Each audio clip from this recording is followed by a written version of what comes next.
نحمده ونصلي ونسلم على رسوله الكريم اما بعد سیدنا ابو بکرہ رضی اللہ تعالی عنہ سے مروی ہے کہ رسول اللہ صلی اللہ علیہ وسلم نے فرمایا کلمات المکروب، غم زدہ شخص کے لیے یہ کلمات ہیں۔ ایسا شخص جو پریشان حال ہے، رنجیدہ ہے، اس کا غم دور کرنے کے لیے نبی کریم صلی اللہ علیہ وسلم نے یہ کلمات ارشاد فرمائے۔ وہ کلمات یہ ہیں: اللہم ارجو رحمتک فلا تکلنی الی نفسی طرفۃ عین واصلح لی شأنی کلہ۔ یہ معجم الکبیر طبرانی کی حدیث مبارکہ ہے۔ یہ ایک چھوٹی سی دعا ہے۔ ہم یہ تجارت کے بارے میں باب پڑھ رہے ہیں، جس میں بہت ساری ہم نے اقسام پڑھی۔ تجارت کے متعلق مختلف پہلوؤں سے ہم نے سماعت فرمایا۔ تو تجارت میں ایک پہلو دعاؤں کا بھی ہے۔ آدمی اپنے کاروبار کو دعاؤں کے ذریعے بڑھا سکتا ہے، اپنے کاروبار میں دعاؤں کے ذریعے برکت، اللہ سے برکت کا سوال کر سکتا ہے۔ اور اگر کوئی مقروض ہے، کوئی پریشان ہے، بے روزگار ہے، تو اس کے لیے بھی نبی کریم صلی اللہ علیہ وسلم نے تعلیمات فرمائی ہیں۔ یہ چوتھی دعا آج ہم پڑھ رہے ہیں۔ اس سے قبل 3 بڑی جامع اور شاندار دعائیں ہم پڑھ چکے ہیں۔ اگر ہم ان دعاؤں کو اپنی زندگی کا معمول بنا لیں، انشاءاللہ یہ صرف دنیا ہی میں نہیں، آخرت میں بھی ہمارے فائدے کا سبب ہوگی۔ اس دعا کا ترجمہ بھی بڑا جامع ہے۔ ہمیں یہ پتہ ہونا چاہیے کہ ہم اللہ سے کیا مانگ رہے ہیں۔ اللہم رحمتک ارجو، اے اللہ میں تیری رحمت پر امید رکھتا ہوں، تیری رحمت کا امیدوار ہوں۔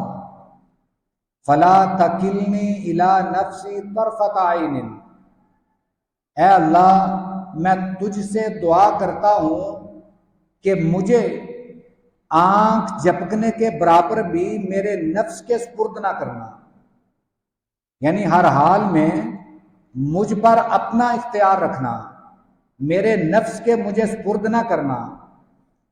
وَأَصْلِحْ لِي شَأْنِي كُلَّهُ، اور اے اللہ میرے تمام معاملات درست کر دے، بہتر کر دے، ان کی اصلاح فرما دے۔ اب یہ صرف چھوٹے چھوٹے 3 جملے ہیں۔ اے اللہ میں تیری رحمت پر امید رکھتا ہوں۔ اس سے بڑی اللہ سے امید کیا ہو سکتی ہے کہ آدمی صرف اللہ کی رحمت پر امید رکھے۔ یہ آدمی کے لیے ایک بہت فائدہ مند سودا ہے کہ وہ اپنے اللہ پر امید رکھتا ہے، اور ساتھ آدمی یہ دعا کرتا ہے: اے اللہ میں تیری رحمت کا امیدوار ہوں، مجھے تیری رحمت درکار ہے۔ جب انسان پر اللہ کی رحمت ہو جائے، پھر دنیا کے اور آخرت کے تمام غم دور ہو جاتے ہیں، کیونکہ کل قیامت والے دن آدمی جنت میں بھی اللہ کی رحمت کے بغیر نہیں جا سکے گا۔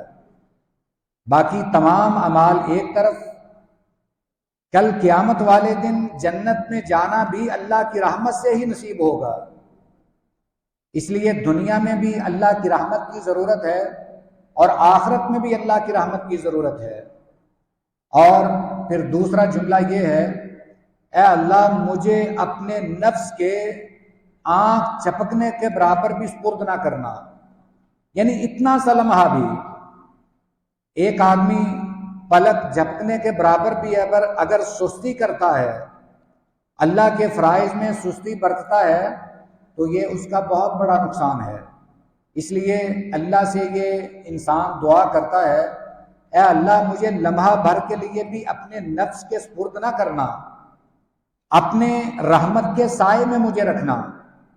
اور تیسرا جملہ یہ ہے، اے اللہ میرے تمام معاملات کی اصلاح فرما دے۔